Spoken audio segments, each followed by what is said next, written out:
Thanks so much for joining us today. I know this is the last week of this semester, so we're very happy that you found your way to us for a wonderful talk, a very exciting talk by our dear colleague Mahnaz Yousefzadeh from NYU, New York. My dear colleague and program head of Arab Crossroads Studies, Maurice Pomerantz, will do the honors of a full introduction for Mahnaz, but I just want to sort of emphasize how happy I am that this semester we've really pioneered this as a wonderful format for the Humanities Research Fellowship Program in collaboration. This is a joint talk, a joint event with Arab Crossroads Studies. So thanks again, Maurice, for the wonderful support and the synergy, which really mirrors what we're seeing across the division and the university as a whole in terms of the interdisciplinary outreach, connectivity. And I think today's talk is a wonderful illustration of that particular phenomenon that I think will be moving forward with in many, many facets across the institution at large. So I also want to, before we depart, say thank you for joining, but also have a wonderful holiday break because Maurice is going to do the closing. You won't see me again officially there. And I want to point to the fact that our dear colleague and Humanities Research Fellowship, Nora Al-Obeidly, will kick off the series again in January, January 24th, with a talk on tribal patriarchalism, media, and women in the UAE. And as always, we're going to keep you well supplied with information about these events through our newsletter. So thanks so much for joining us. And Maurice, over to you. Great, thank you. Thank you very much, Martin. Benvenuto a tutti, Hosh Amadid, Shalom. Wassalamu alaikum wa rahmatullah. My name is Maurice Pomerantz. I'm an associate professor of literature here in NYU Abu Dhabi, and I'm the program head for Arab Crossroads. It is my sincere pleasure to introduce my colleague Mahnaz Yousefzadeh. Mahnaz is a professor of global liberal studies and an affiliate professor of art history here at NYU Abu Dhabi. She has authored 2 books. Her first book is entitled City and Nation in Italian Unification, National Festivals of Dante, and it was published in 2011, and followed by a second monograph on Felice Brancacci's ambassadorship to the Mamluk Sultan of Egypt. In 2018, that Sultan was Ashraf Barzbeh. Her recent work has turned toward the interdisciplinary study of the early modern relations between Florence and Persia, including a recent article entitled The Sea of Oman, Ferdinand I, G.B. Vecchietti, and the Armor of Shah Abbas. This lecture, entitled Tobit and Persian Jewry, Exile and Writing Between Florence and the Persianate World, extends this early modern research direction and features a new archival discovery and some brand new interdisciplinary directions for her work. Professor Mahnaz will speak for roughly 40 minutes. But while you're listening, please feel free to use the Q&A function in Zoom at the bottom. You can see it below. And if you'd like to raise your hand in the Q&A section, there's a little blue and A. It's under, I believe, let me see what tab it's under. It's under the participants tab, isn't it? Raise it. And we will then call on you and unmute you from afar. But please only do so if you're in a quiet place, and that would be great to hear your questions live. So without further ado, please take it away, Professor Mahnaz. Thank you, Maurice. Thank you, and thank you, NYU Abu Dhabi Humanities Fellowship, for this invitation. Do this first, yeah. For the invitation to introduce my new research at the lecture series, which this fall has included a topic recognizing religions. Can you hear me well? This is fine.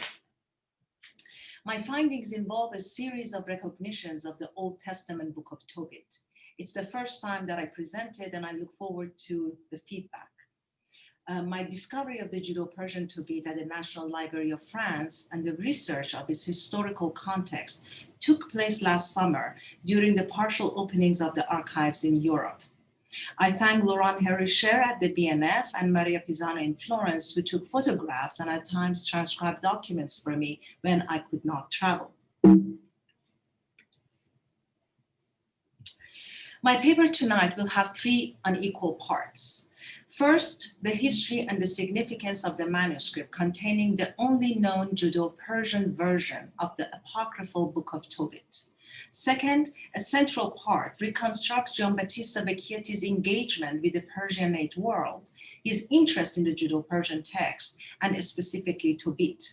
And third, the relevance of this manuscript for an interdisciplinary research agenda, which includes global art history, Judeo-Persian and Judeo-Arabic studies, and natural philosophy of language, in addition to diplomatic and commercial relations. My account of Vecchietti's activities is based on his letters and poems in the Florentine archives, as well as the published biography of his brother Girolamo.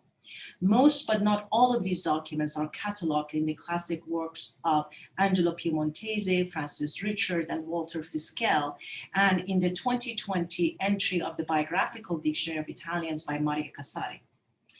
Through a close reading and analysis of these, I go beyond constructing chronologies to suggest a hermeneutic, what I call the poetics of exile, in Vecchietti's search, translation, and engagement with the Book of Tobit.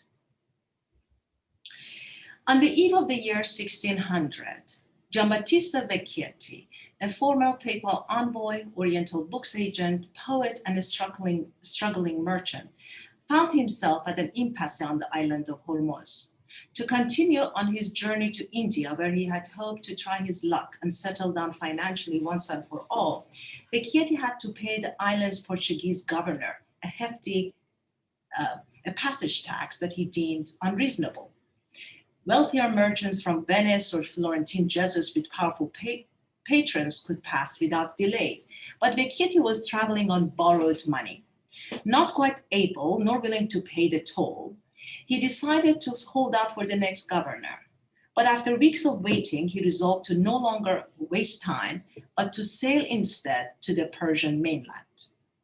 This unplanned sidestep, which stretched for nearly a decade and became what he would refer to as a voluntary exile, would make him the first European collector and pioneer in the study of Persian literature in general, and the Judeo-Persian Bible in particular. Among the books he brought back to Florence in 1609 is the only known Judeo-Persian language Book of Tobit. Vecchietti's first journey to Persia in 1587 had entailed a dual mission as papal envoy and book agent for Medici Oriental Press, which had the main objectives of publishing a polyglot Bible and printing books for the Arabic and Persian-speaking markets. Officially, his assignment culminated in a report in the geopolitical conditions of Persia and Hormuz. He also brought to Italy a great number of books, as well as Persian poetry, which he said he understood well. Indeed, upon return, he composed a versification of his geopolitical report, advising European rulers to send military aid to Persia, which I have already published. On this second journey, while waiting for passage to India, Vecchietti was on an independent search for ancient Persian manuscript with linguistic and religious value. He began in a Zoroastrian community inquiring about the ancient rites of the Magi, and continued with a systematic search in the Jewish communities of Shiraz and Lar for what he believed were the oldest copies of the Old Testament text translated into Persian in what he called ancient times. Over time, he gathered an impressive number of these texts, Persian language written in Hebrew characters with the assistance of a scribe and rabbi, and with the assistance from a rabbi and the scribe from Lar, he began transliterating the Hebrew into Arabic characters. 16 of these Judeo-Persian manuscripts are now in the National Library of France, another 2 in the Vatican Library, and are cataloged in the classic essays of Francis Richard and Angelo Piemontese. Vecchietti transliterated 4 of these books from Judeo-Persian into Arabic letters. The first was the Psalms of David and was completed in Hormuz between 1600 and 1601. followed by books of Solomon, Esther, and Ruth between 1603 and 1605 during an interlude in India as guest of Mughal Emperor Akbar. One of the first manuscripts Vecchietti procured at the same time as the Psalms contains the book of Tobit, Judith, and 2 books of Daniel. The colophon reads in Persian that this book was written in Lar in 1912, which is the Seleucid date for 1600. In the same handwritten script, a title on the spine of the volume appears as Tobi and Yahudiyat-e Tobi and Persian Jewry. While the volume is listed in Angelo Piemontese and Francis Richard's list of Vecchietti manuscripts, it is not discussed. It is also entirely unknown to the Judeo-Persian studies and anthologies, and missing from the studies of the versions of Book of Tobit. The sole bibliographic information regarding the manuscript is offered by Salomon Munk in the early 19th century. Munk documented a note, now missing, which had been added to manuscript by Sylvester de Sacy, who had identified this book of Tobit as the, quote, history of Tobias, which is narrated in a very different manner from our book of Tobias. Munk adds his own observation that this Tobit is a literal translation of a rabbinic Hebrew text published in Constantinople, of which we know neither the author nor the age, but which had been brought to Germany and published in 1542 by the cosmographer Sebastian Münster. Confusing the matter, a Hebrew version originally published in Constantinople in 1519 also was published in Germany by Paul Fagius 3 years later in 1545. The 1519 version was neglected until very recently after its first English translation by Lorne Stockenbrook. Based on a preliminary study and a very partial translation of the Judeo-Persian Tobit, Laurent Herischer and I have found substantial and interesting differences between the Judeo-Persian text and Hebrew 1519. A careful comparison of the Judeo-Persian and the Constantinople Hebrews, 2 of them, is therefore required in order to establish its peculiarities. The Judeo-Persian Tobit is unknown to scholarship, as I've suggested. As I've mentioned. But it's also curious that Vecchietti himself never mentions it in any of his surviving letters. While he does mention David, Solomon, Ruth, and the books of the Torah, and Esther and the books of the Torah he planned to translate to Latin. His silence is curious given that there was considerable official church interest in the Book of Tobit in Italy of his time, in the context of the Council of Trent, as well as the projects for the polyglot Bibles with which Vecchietti himself was in fact associated. Second, the story of Tobit, one of the first to be translated into Tuscan, was conspicuously popular in Florentine arts of the Quattrocento and Cinquecento. As a Florentine resident, Vecchietti would certainly have encountered numerous depictions of the book, which were by his time ubiquitous. Third, Vecchietti typically narrated his own biography related his own biography to the lives of biblical figures he translated, and he enjoyed compelling links to the Book of Tobit, as I shall discuss. The Florentine treatments of the Book of Tobit, whether typological or allegorical, whether personal or universal, involving family values or drama of salvation, and this is a very rich field, possess neither concrete geographical nor historical significance. These, however, constitute the precise basis Vecchietti activates when he recasts the Book of Tobit as Tobi by Yahudiyat-e by embedding Tobit into historical context of ancient Persia on the one hand, and embodying his exile, as we shall see, on the other. Vecchietti writes a history and eschatology of both. The biblical books which Vecchietti recasts as Tobi by Yahudiyat-e are set against the backdrop of Median Persian confrontation with the kingdoms of Syria and Babylon. Ekbatan, the ancient name for modern Hamadan, serves as a privileged side of the plot. A short summary for those who are not familiar with this story. The book recounts the ordeals of the righteous Tobit from the tribe of Naphtali, who is reported to Nineveh. Tobit initially enjoys favor with the Assyrian king, but loses fortune because of his resolve to provide proper burial for the dead. Blind, impoverished, and despairing, he suddenly remembers he is owed a sum of money by a man from the Median city of Ragas, the modern-day Shahrire. Tobit hires a knowledgeable guide who happens to be Angel Raphael in disguise to accompany his only son, Tobias, to retrieve the money from Media. On the way to Ragas in Ekbatan, Tobit meets and marries Sarah. Raphael leaves Tobias attending the wedding in Ekbatan, while he himself retrieves the dead in Ragas. The three return to Nineveh with the redeemed money, half the fortune of Tobias' father-in-law from Ekbatan, along with a potion to restore sight to the blinded Tobit. When the Tobias offered to pay the guide in excess of the agreement, Raphael reveals his true identity, leaving them overwhelmed with awe. The angel then commands the Tobias to write in his book the whole account and the story before he disappears. The Vulgate version ends with Tobit instructing Tobias to leave Nineveh, which would soon be razed, and return instead to live with the father-in-law in Ekbatan. In the Constantinople Faggus version, Tobit references Jonah's foretelling of the destruction of Nineveh and tells Tobias to go to Media, a land of peace and refreshment for a time, or to Media until the time of Eden, depending on the translation, until the time of Eden. The word Eden is used. In the Judeo-Persian version, this last section is entirely missing, which is clearly an interesting difference.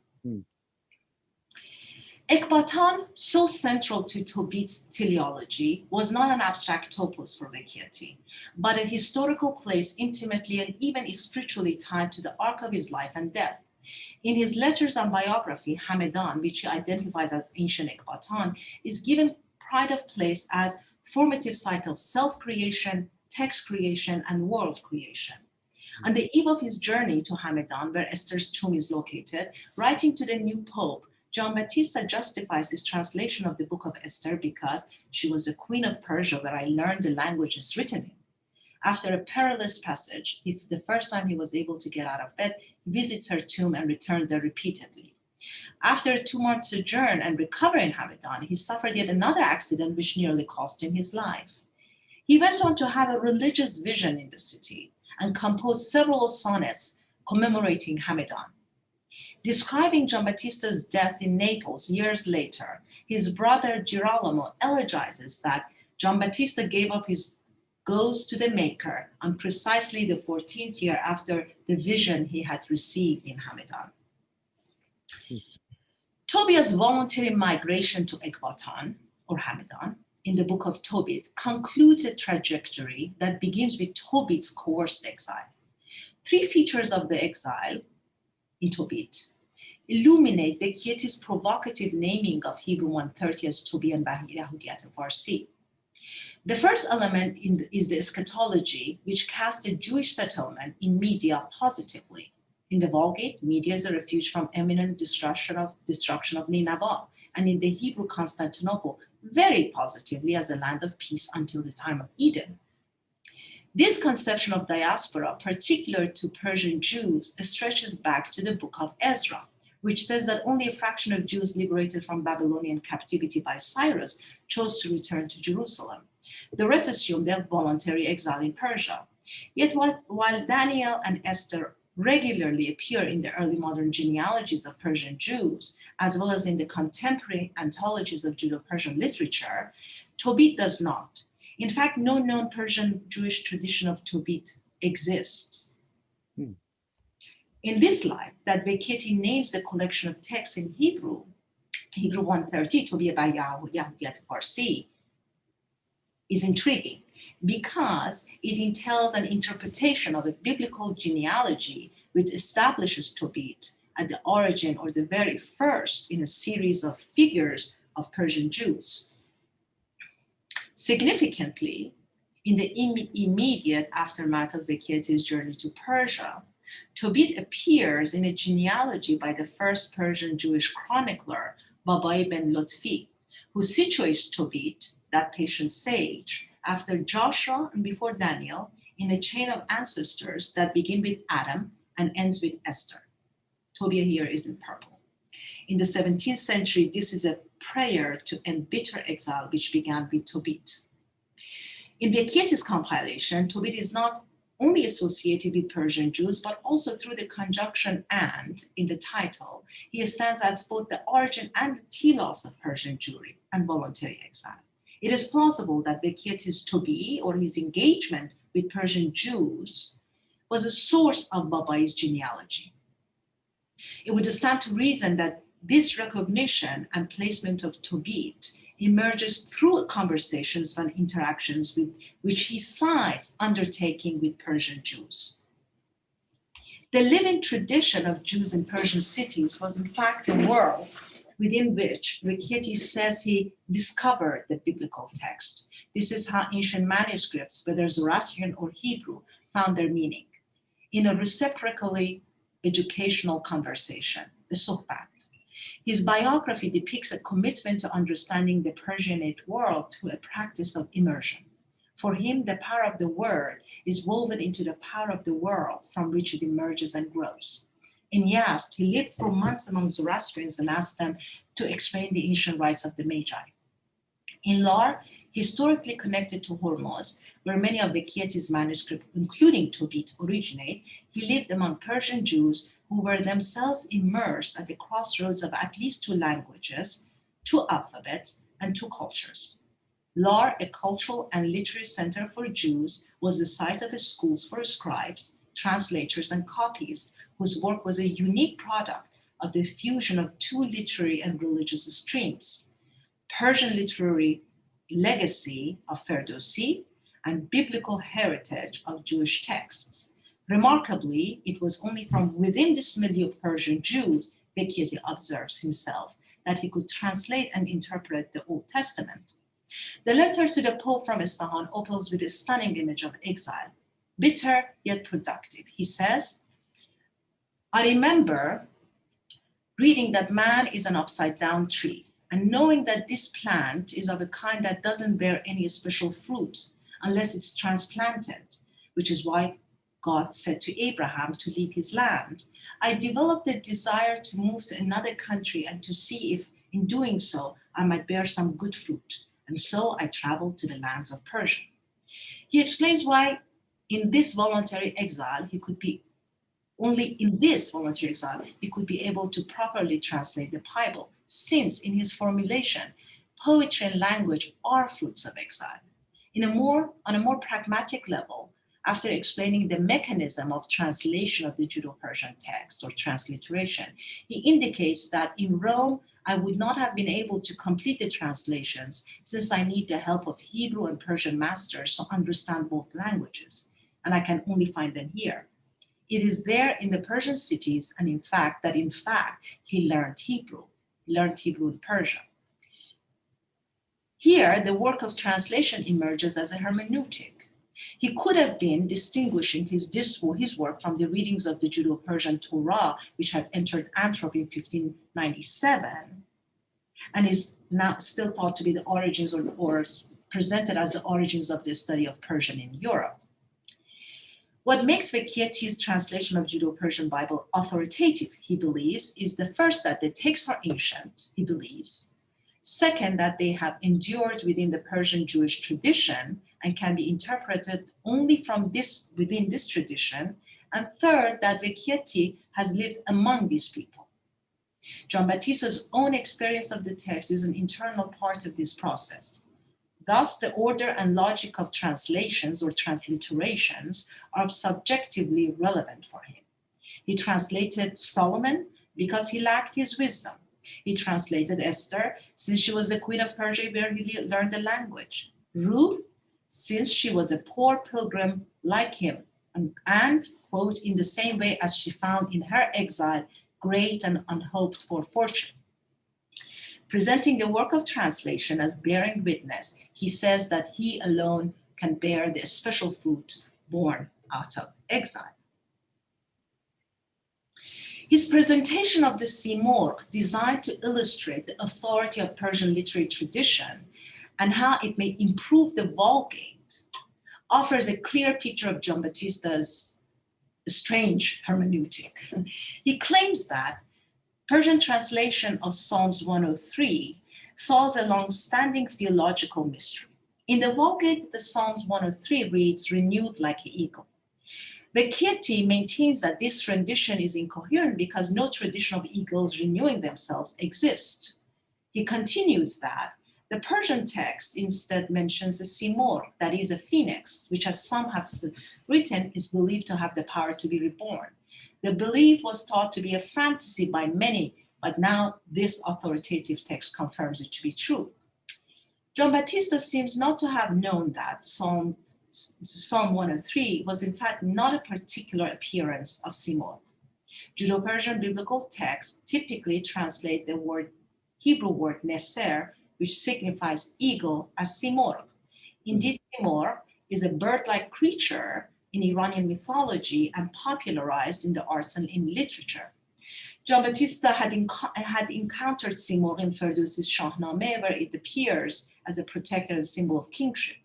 Since his brother had brought what is now known to be the oldest copy to Florence in 1598, he would have also known the mythical bird from Sufi poetry in Attar's Mantiqul Tayr.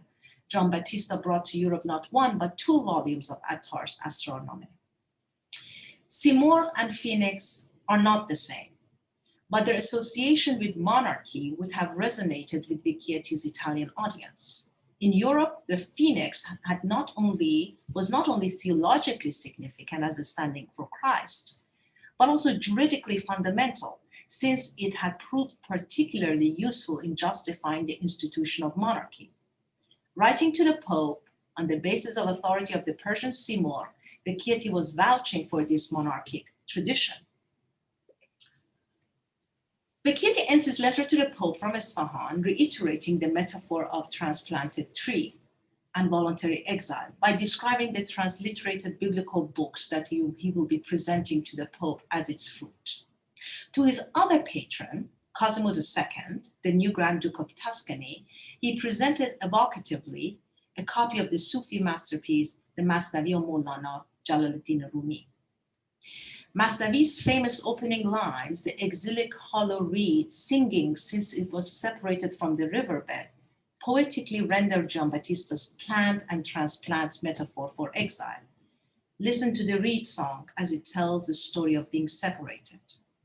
The gifting of Masnavi to Cosimo was not fortuitous, but was meant to evoke a specific identity and social relations. Rumi's trope of exilic empty reed had served Vecchietti in Florence since his return from his first official mission in 1588 as the agent of the previous Medici Grand Duke. Indeed, in 1590, upon entry to the prestigious Accademia degli Alterati in Florence, where he presented the similarities between Persian and Tuscan languages, he assumed the pseudonym Il Vano, the Hollow One. He explained the meaning of the name in a letter from Alexandria to the director of the academy, Vano come una canna, or empty as a reed. Although I am hollow as a reed, no good fruit can come out of me. Nevertheless, with my uncouth reed pipe, I sang these rough verses I now send to you. In a sonnet accompanying the letter from Egypt, he cast himself in flight over the Nile River as Daedalus in flight towards exile in Crete. By presenting Rumi's Masnavi to the new Grand Duke upon return to Florence from Persia, Vecchietti evoked his Florentine academic identity as Il Vano, the exilic empty reed, hoping for a new patron in Ferdinand's heir. 2 letters showing the cross-pollination. Giambattista continued to write poetry that alluded to exile and exile in Persia until the very end of his life. And I'll just give examples of 2 to illustrate. A poem for Grand Duke, as he explains, imitates the practice of my most gentle Persian poets, in that they follow the law of love. It is not clear from this letter whether in his description referred to the central motif of mystical love in the Sufi poetry of Rumi and Attar, or Petrarch's courtly love tradition. He cites both the schools, fusing the two poetics and interpretations. In another letter from this time, this is really months before he dies, he discusses the adoption of a Persian phrase as a new emblem of a Florentine academy. He was to bring the original calligraphy to Florence as a visual model from Naples. In 1620, Gabriello Cabrera commemorated Vecchietti in two different texts. First, for paving the way to Persia, and second, for suggesting that exile was the ground for good poetry. Imitation of Persian poets, adoption of Persian ideals and aesthetics for a Florentine Academy emblem were remarkable during a period where Florentines did not even read other European poetry. Born and raised in Cosenza, Vecchietti il Persiano in Florence, Giambattista Vecchietti Farangi in Hormuz, Giambattista Vecchietti Florentino in Agra, he signed his name as Vecchietti Fiorentino when he returned from Persia. Living in between worlds, Vecchietti perceived the strange affinities among languages, such as Persian is to Arabic, as Tuscan is to Latin, which not only inspired his Tuscan poetry, but led him in turn to recognize filiations among Judeo-Persian biblical books, possibly lost to Persians themselves. I'm very sorry, I was completely messed this up. I am not going to talk about these. These are I was skipping some slides because I didn't have time, but these are the two letters that I will stop here so you can see. These are new archival findings. So this is about the emblem and about the poem that he writes to Cosimo. And I wanted to jump over some stuff from when he comes back to Florence. So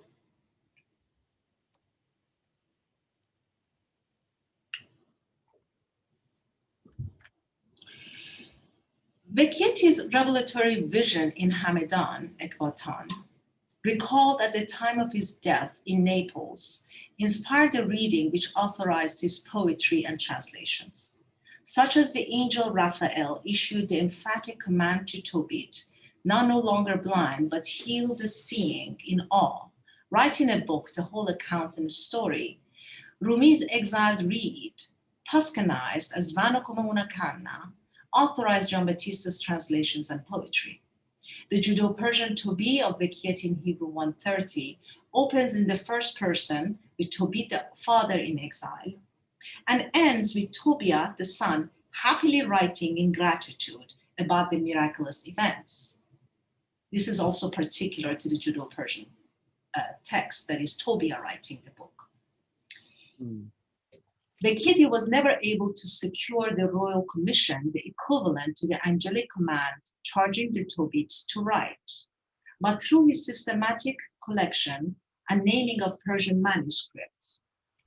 During an unplanned and voluntary exile, in conversation Persian Jews and Zoroastrians, lost travelers and insistent preachers, the Mughal emperor and members of the Florentine Academy, he developed a poetics which opened his eyes to strange filiations. He stands as a figure on the eve of the launch of East India companies to engage his Persianate companions in Sohbat, the conversation which enabled not only cultural transmission, but significantly the recovery of, or alternatively, the gifting of the lost tradition of Tobit to Persian Jews. His compilation and naming of Hebrew 130 was thus a poetic exercise, which both recovered and founded Tobias standing at the beginning of and for Persian Jews. Whether as history or a hermeneutic, Vecchietti and his Tobi offer that the special fruit of exile need not only be bitter. The Persianate Tobit begins with a rupture from home, but ends happily writing about miracles in a land of peace. I want to now speak a little bit about the relevance of the manuscript for various fields. and the research ahead. As I mentioned, we have just, I've just discovered this manuscript this summer, so it's very early, and I have kind of mapped out collaboration with various people in different disciplines that I just want to point to here. The engagement with the Judeo-Persian Bible of Vecchietti, specifically this only known book of Tobit, one of the most uplifting and inspiring stories of the Old Testament, which has inspired explosion in dramatic, literary, and visual arts, including 55 by Rembrandt alone, belongs to multiple contexts: global art history, Judeo-Persian and Judeo-Arabic studies, natural philosophy of language, the beginnings of Persian studies in Europe, and besides diplomatic and commercial relations. The finding of the manuscript is an extraordinary opportunity to develop an interdisciplinary global research agenda. My own work, adopting a micro-historical approach, tells an early modern story of the encounter of Vecchietti with the Book of Tobit at an important historical conjuncture between Italy and Persia, from which important developments flow. I will mention the relevance of this manuscript for three fields, possibly, and three fields, maybe we can discuss more in the discussion. Art history and then history and variations of the Book of Tobit, and the origins of Persian language. Some of these are actually unexpected. So 3 years after the halt in Hormuz, and the sidestep to Persia, Giambattista finally arrives at India, at the court of Akbar. This is where he actually transliterates Esther, Ruth, and Solomon into Persian letters. He arrives at a time where the depictions of the books of Old Testament were already publicly displayed. When he arrives, there are also a series of images identified by art historians as Tobias iconography. Art historians have been left to assume that these images are either modeled after Christian and Western sources brought by Jesuits, or in fact not Tobias iconography at all, and some other Persian story. Both explanations are problematic, since there are significant differences from the European images to make them a copy of European images, or there's no source that has been found. Also, that few of these images are definitely Tobias iconography, they're not Persian, including one that I will show you from the commemoration of Emperor Jahangir. So these are some of the Tobias, and these are some of the images that have been identified as Tobias iconography. And this one specifically, it's a very strange one, because it actually, first when I saw it, I thought it must be a fake, because it looks like a IKEA frame of over an image that really doesn't belong here, but it is authentic. It is part of the St. Peter's Moraga of 1606, Darbar of Jahangir. And here it is, this is unmistakably Tobias, an angel. It's not some other Persian, iconography. So the existence of a Persian translation book, Persian book of Tobit, which have been in existence at least for a century, possibly before Vecchietti, but certainly with Vecchietti in India, as well as other Judeo-Persian biblical books, in fact, they raise interesting questions about possible sources of these Mughal Old Testament depictions. They reframe what has been understood in European and Christian terms in a global, pre-Orientalist and early modern context. Another interesting relevance of this manuscript and Vecchietti's reading is that it is now assumed, and Maurice Casari has written about this natural philosophy of language in an article on Raimondi this year, that about the origin of Persian language in Europe. And it's assumed that it was Antwerp, the first readings of Persian was a reading of a Judeo-Persian Torah that entered Antwerp in 1597. Now, the way that this was being read in Antwerp was they knew Hebrew and they were reading for the first time Persian in Hebrew. They didn't necessarily know Persian well. Now, this is a very different process from Vecchietti because he knows Persian. He doesn't know Hebrew, and he says he had to learn Hebrew in Persia, but he's very adamant about the fact that the texts need to be read amongst Persian Jews rather than in Antwerp. He doesn't mention Antwerp, but we can see how the difference is, the difference. And of course, another topic that research agenda is that I want to talk about is the history, and it's a very exciting one for me, is the history and variations of the book of Tobit. This is just to give you a sense of what is being done right now. We have just started. This is Laurent Herischer's. This is a translation by Laurent Herischer, who is working with me on translation. He knows Judeo-Persian well. He knows Hebrew well. This is his speciality. And he transliterates them into Farsi, and I will decipher the Farsi. And we compare these with other texts. And this is, for example, an Arabic version from 1584 in Alexandria. This is also in the BNF in Paris.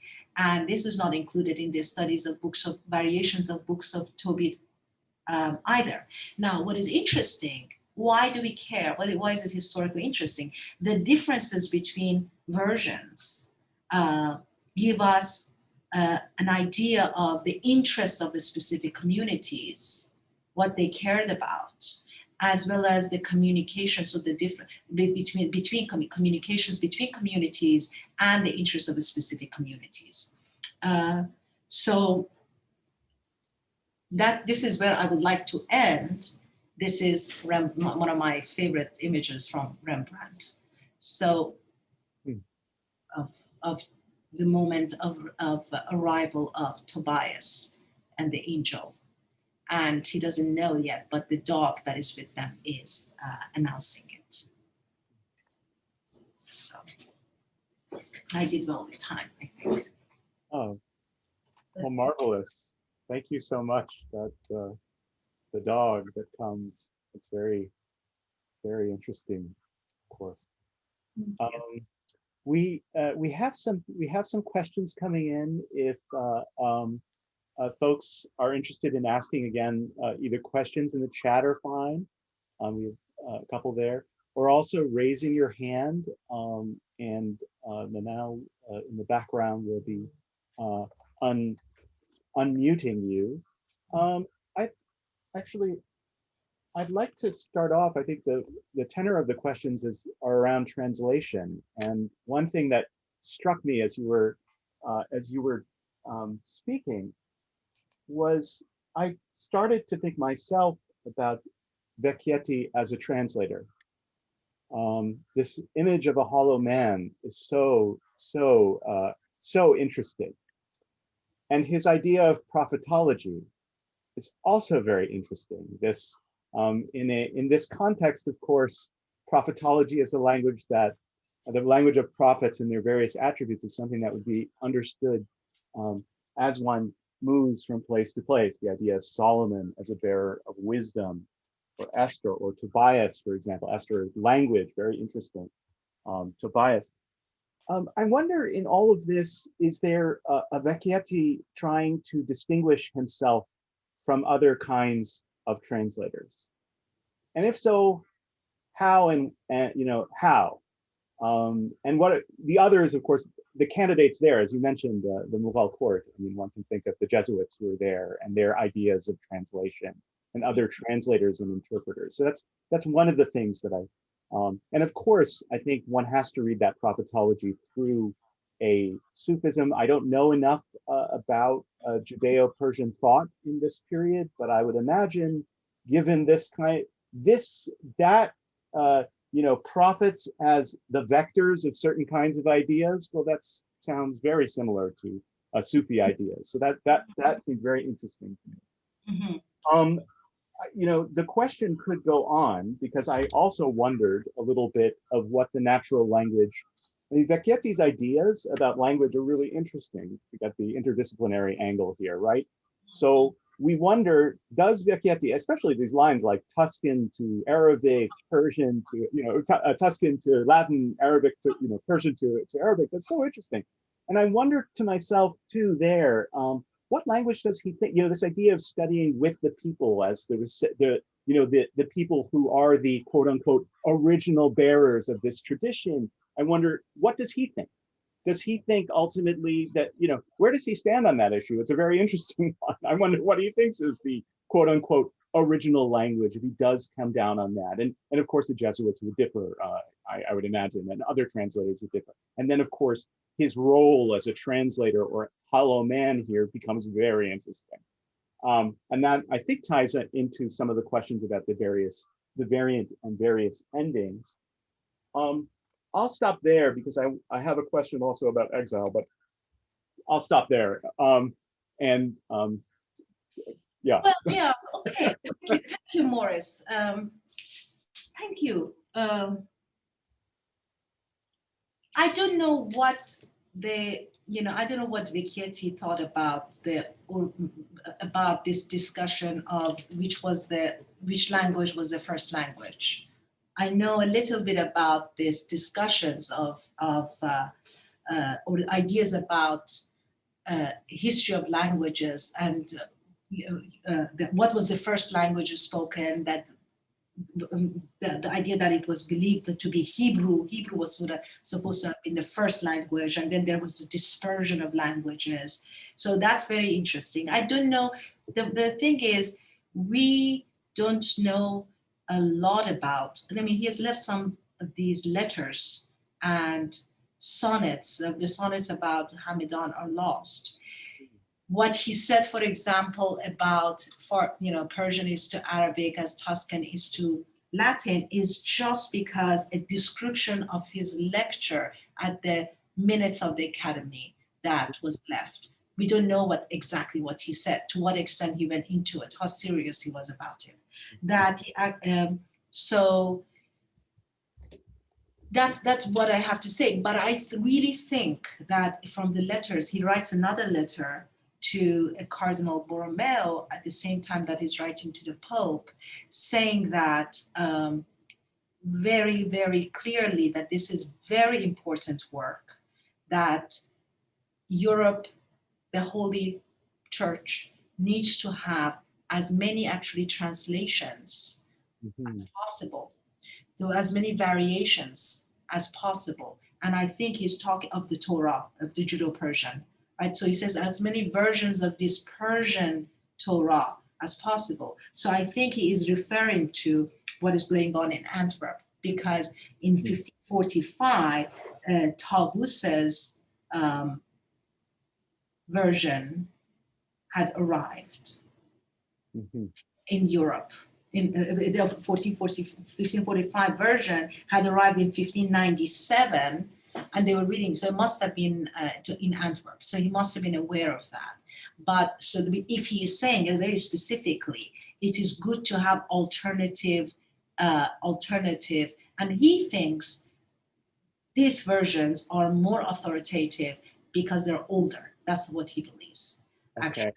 So that's that actually leads us right to the next question, which I think you partially answered, but I think it would be interesting to see, especially in detail, especially about endings and things like that. Yeah. Can you develop the question? So Jonathan Nelson asks, can you develop the degree of accuracy / literacy in Vecchietti's translations? Is it your impression that changes from the quote original indicate misunderstandings or rereadings based on his own experience? That is, how are you seeing, I think, the liberty of Vecchietti as this kind of, if I'm understanding the question correctly? Okay, so that's a very good occasion to say that he is not actually translating languages. He is actually simply transliterating the books that he has done. So in order to transliterate from the four books that I showed you, the Psalms, Esther, Ruth, and Solomon, he is simply going from Hebrew to Persian letters, something that is Laurent Herscher is doing, for example, for Tobias. He doesn't do it for Tobit. So in order to do that, this is very difficult. It's not easy task. He actually had 3 copies for the Psalms. He explains it very in a long colophon and a long note at the end of the Psalms one, what the process was. And he indicates the variations of words and different colors depending on which manuscript from Lar or for Shiraz he is using. So he's transliterating, and he's not doing it himself. He's doing it with a scribe. It's not his handwriting, and with a rabbi. So it's really a collaborative process. So he's okay. That's.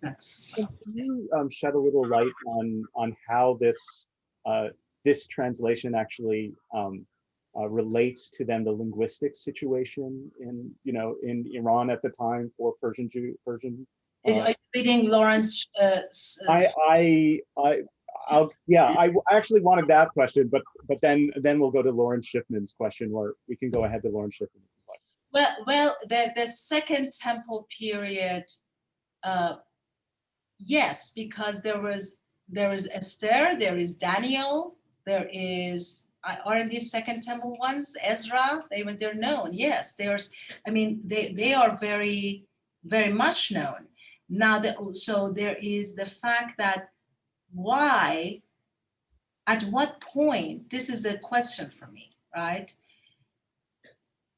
Why wasn't and hasn't been Tobit part of this genealogy, right? Why Esther and Daniel and not Tobit, you see, because they are a Second Temple. I meant the ones not in the Jewish Bible. Like which one? I don't know, because I'm not a biblical scholar, right? I'm an early modernist. Like, you mean not the ones in the Jewish Bible, the Second Temple period? I don't have an answer to that question either. Yeah, so I don't know the Second Temple text, not part of the Jewish Bible. So I don't know whether they were in Persia or not.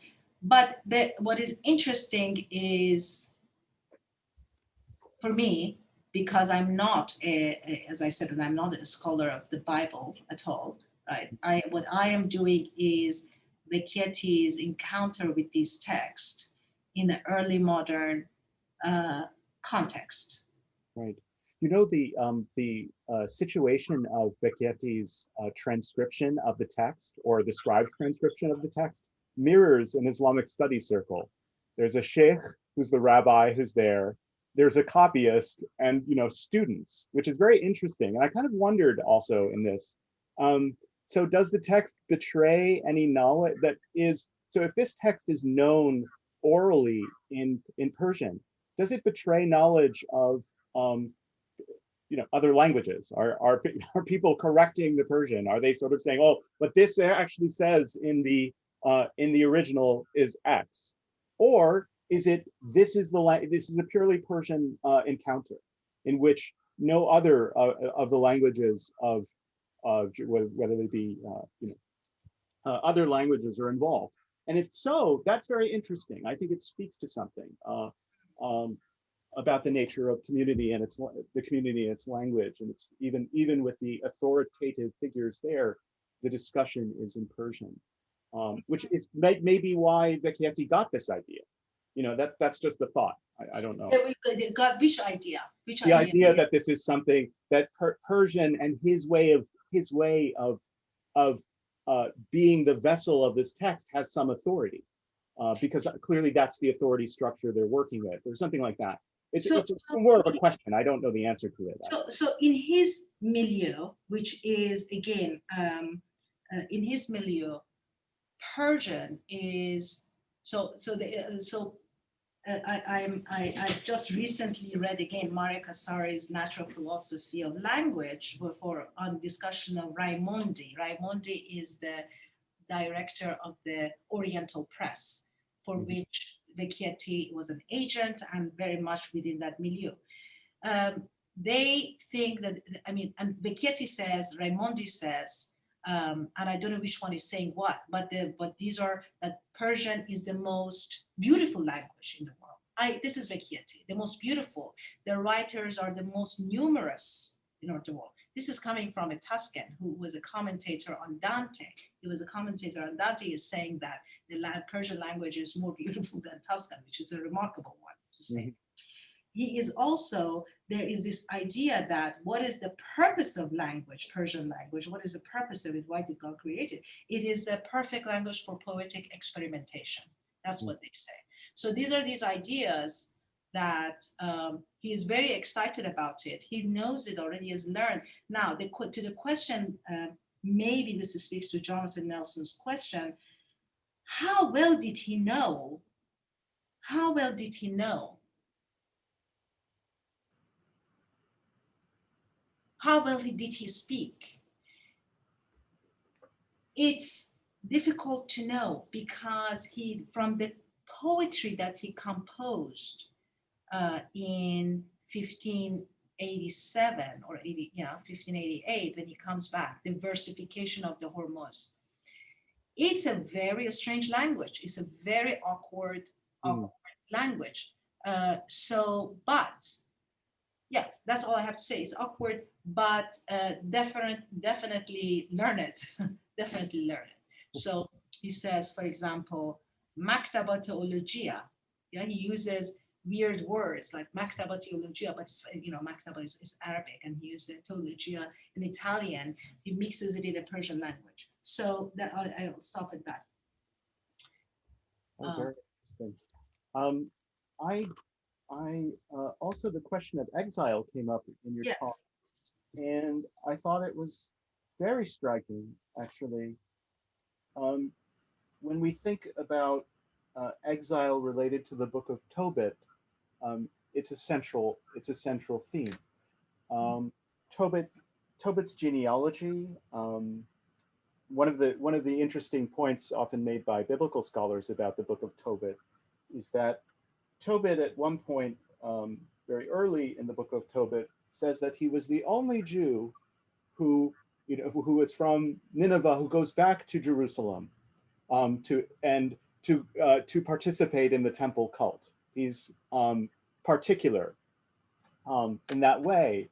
And then later on in the book, we find out that he's not the only Jew. He admits actually that he's not, and somehow Tobit's pride in his own special nature is a part of the story in a way. Yes, he's pious, but he's also proud of his piety. A very interesting dimension there. And actually, as one wonders, sort of, that's Tobit's side. Tobias is a clean break. He goes to Medea, at least in certain versions. He goes to Medea, and then his is a story then of like the generations of him afterwards. And in some ways, the book, it seems like it's a book very much about exile and how to live righteously in the world in exile. And it's kind of, I thought, very, to what extent do you think Vecchietti is understanding this? Or is it and then I thought to myself, well, maybe it's the Sufi ghurba idea, the idea of estrangement being very important as well. Because poetics in exile, I normally, when I hear Islamicate literatures, I normally think of that. But the book of Tobit has another story of exile and, and behavior, which is about, right behavior and following the law when the world has fallen apart and one lives in a different way. And I wondered, which of these do you think is Vecchietti actually, which of these strings is he pulling on? Or has he ever been clear? He probably is not clear about it, but if he's ever clear about it, it's very interesting because they come together, but they're very different from one another. Mm-hmm. Well, I don't know. I cannot answer that, except saying that those are interesting questions. What I'm left with is that he does think with the image of man as an upside down tree, which gives us its best fruit when it's transplanted in exile, is that he does think that languages, when transplanted, bear fruit, right? Its language itself is in exile, something else. So it's not only he, it's not only people. And in these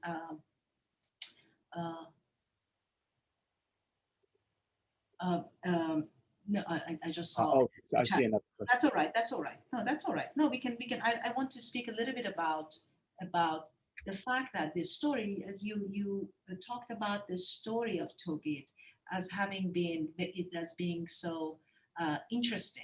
It's a delightful story. It's a moving story, and this is why it has been so popular in the arts and in depictions globally, because it tells many different stories. One is about exile, and I think it actually resonates with people now. It resonated with me now. I started writing about it to answer a call on for writing about on lockdown. How do you connect with what you're writing? And I said, yes, we are very much immobile, immobilities and proximities. So that is true, but there are very many moments of the story of Tobit. The one that I am writing about, that I focused, right, is the moment of the command to write, right? Because somehow the story of Tobit is about many different things. It's about the responsibility to bury our dead. It's the responsibility to, it's about feeling, it's about relationship between husband and wife. It's about taking wives, in different countries, it's different things. But it is at the end when the angel, it is a very important moment when Raphael reveals himself and he says, and they are, of course, the Tobits are absolutely awestruck. They fall on the floor. There are depictions of them. They're completely overwhelmed. Here was Raphael. They thought he's a servant. He was an employee. They were going to pay this guy who had helped them. And they were saying, you know what, let's pay him a little more because this guy was just really helpful. He's done incredible things through that. And then he says, you don't need to pay me because I'm Raphael. And they're really grateful. And here's what he says: go write. It's in this context. It says, go write this story, not as a story as a chronicling, not as tell the truth. He says as an act of gratitude. So writing becomes a different kind of an activity, right? It becomes a giving. It becomes a gratitude. And I think Vecchietti, for me, he is, it resonates for me, in Vecchietti's project as well, because again and again, he describes what he does as a fruit, as a fruit of exile. So, yeah, we have a question? Yes. The question is, why do you think depictions of Tobit were included in Mughal miniature paintings, especially so clearly in the background of Jahangir? I don't think it's because he shopped at IKEA. Yeah, no. Why do I think? I really don't know, but I can tell you. I mean, I've written about it I've summarized what the bibliography or the state of the art or knowledge about it in an article that I've written. And there are different theories that in fact this might not be Tobias iconography. This could be Khosrow. This could be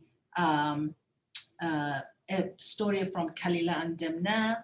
It could be that, but then there are definitely ones that are stories of Tobias. And so they either might have come with the Jesuits, which we don't know the source, right, that they brought. But certainly, for sure, let me just say, because it's an anonymous attendee, so I don't know who how to talk about it. But there is interest in this, in the stories of Old Testament in the Mughal court. Akbar was interested in the Old Testament at least for 20 years before Vecchietti arrives, and he wanted for 20 years, we know, Persian translations of the Bible. Nobody has talked about whether he found access, you know, he had Judeo-Persian copies. He might have, because they were in circulation and they existed. So there were already Persian copies that nobody has written about, because everybody thinks, you know, the Jesuits must have brought them. So it's an interesting, worthwhile questions and research to ask. I don't know whether, yes, I have another question, Riaz. You mentioned meeting Zoroastrians in Yazd. Is the comparison with Gujarati Zoroastrian patronage of New Persian Revayat fruitful, and their performance of seeking linguistic and ritual guidance with Middle and Old Iranian texts through travels to Iran around 1600 and their switch to New Persian? I guess it's about Seeking the way that Gujarati Zoroastrians created New Persian Revayat. Is that a similar kind of process of translation of ancient texts, I guess, into New Persian? That's interesting. I mean, a lot of this hits at the sort of Persian cosmopolis that's going on in the, you know, in the 16th century, where Persian becomes Yes. a very big language, where, you know, Jesuit missionaries are pretty good at writing Persian masnavis, which is crazy. Interesting. So it's interesting, because one of the, you know, the moment he on this sidestep from Hormuz, when he decides, you know, I'm not going to wait anymore, I'm just going to go to Persia, the first thing, and then it's his brother's biography, and that's all I've tried to kind of reconstruct a little bit what he was doing through this biography and through the colophons in the manuscript and some letters. The first encounter he has is from a group, it sounds like a fable, by a group of travelers that are coming from east, and he says they were, and then after he helps them because they were in need, he helps them, he gives them some money, and then he realizes, he says, in fact, there was a king of a Mughal king. It's a very strange word that he uses, which is a mix of Mughal and Magi. It's actually, so he was saying that some Eastern Zoroastrian king, some mixture, a hybrid person that he meets, and it's really begins his adventures. So it's a series of encounters he has. That's I will stop there. Okay. Well, I'm sure there are many other questions to be answered. Let me just say, I will stay here. We can end the official part of this. And Maurice, I know you have an appointment to go to. I will stay here if for people who want to ask more, speak more informally about the book of Tobit, about how I have come across it. I have found that I would like to talk. If anybody wants to know how I found the book and what are the further research, what we are doing, I'll be very happy to, because it's a little awkward, I know, this asking questions, and I'll be here to more informally have a conversation about it. Thank you so much, Maurice. No, thank you. This is really enlightening. Thank you so much. Okay. Salam. Bye. Well, I'm here if anybody wants to ask a question or reveal, or actually, you know, you can use your microphone.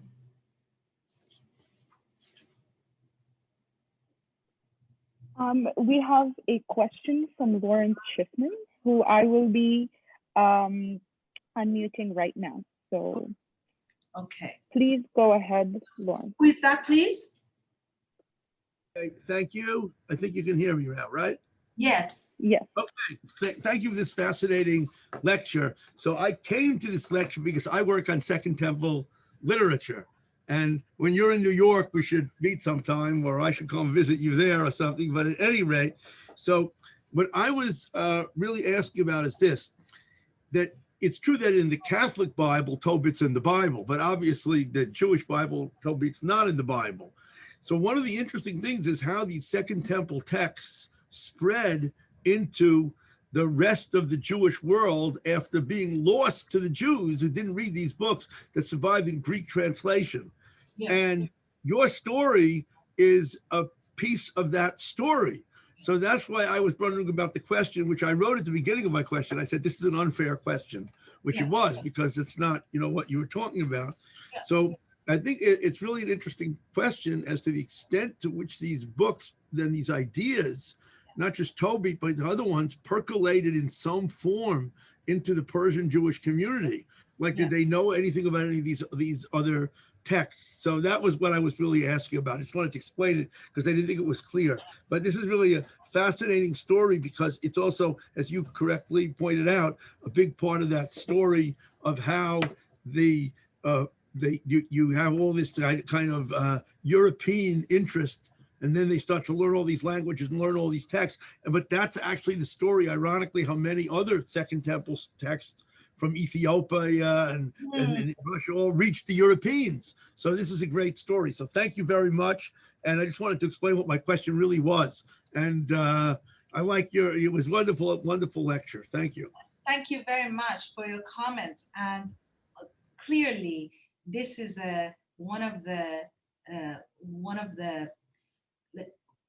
challenges of doing interdisciplinary work, or what we call what's like a global early modernity, is that I have to creating a context and an interpretation or a telling of a story that involve very different disciplines that I'm not an expert in. And so I've read the secondary literature. I've tried to tell a story that coheres and historically valid. And I'm very happy to say that the peer reviewers also thought that. So, but it's new, and I'm just recently begun to learn about the Second Temple text. But this is the Tobit is interesting because there are also theories that it must have been actually a Persian story, because the name of the demon that is troubling Sarah and is then overcome with Injrafal is actually a Persian name. It's a Persian, a very specifically Zoroastrian or Persian name. So the question is, why did Persian Jews not care about Tobit? This is what this is why I'm interested. How come Esther and Daniel, but not Tobit? Because kind of genealogically, he goes to Persia, he goes to Media, to Ekbatan, as a kind of a migrant, as a voluntary migrant. And I think that might have something to do with it. That might have something to do with it because, there's it doesn't work well with the early modern stories of Persian Jews that they want to end this coerced exile, rather than they don't want to view it as a voluntary exile, like Tobit suggests or Tobias suggests. So this is one thought, actually.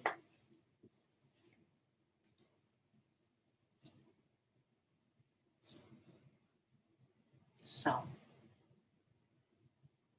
I wish I could see the faces. It's very strange not to knowing who is there. Well, thank you very much then, Shirley and Shirley and thank you again. Okay. Yeah. Question. Artistic depicts a gradual, sudden additional.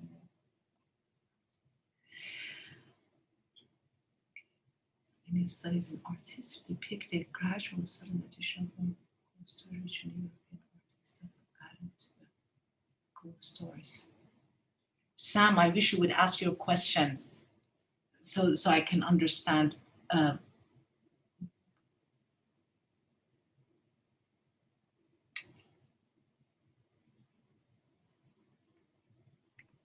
So, So Sam has raised his hand and would like to speak, so I will unmute him now.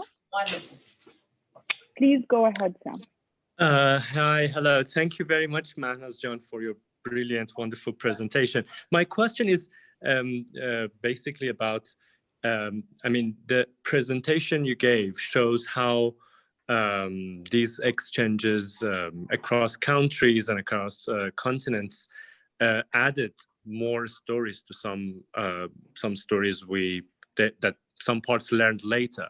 So I was wondering if you could find anywhere in art history, and I understand that you might not have seen such a thing, but I wonder if, for example, Rembrandt or someone like Rembrandt came across new stories that reached the Netherlands or Belgium at a point of time that, for example, new translation of the Jewish Persian texts had reached Antwerp or Amsterdam.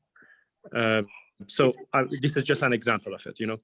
Thank you. Very good, thank you. Sam, this is a very good question, because I started looking for, and I've now stopped because, you know, I sent my article sometime. I was curious to see that when he brought Vecchietti, you know, this is the archive that I'm looking at, where the books that he brought to Florence, whether they were consulted by the artists in Cosimo's court, whether, for example, Ligozzi, who does Tobias after Tobias iconographies, or after Vecchietti's return, whether in any way the iconography changes, whether this ekbaton, whether there's anything. I haven't found anything that in any way his return makes Persia any different, or the story of Tobias any different. Does it make sense? Whether this Judeo-Persian Tobias arriving in any way affects the iconography.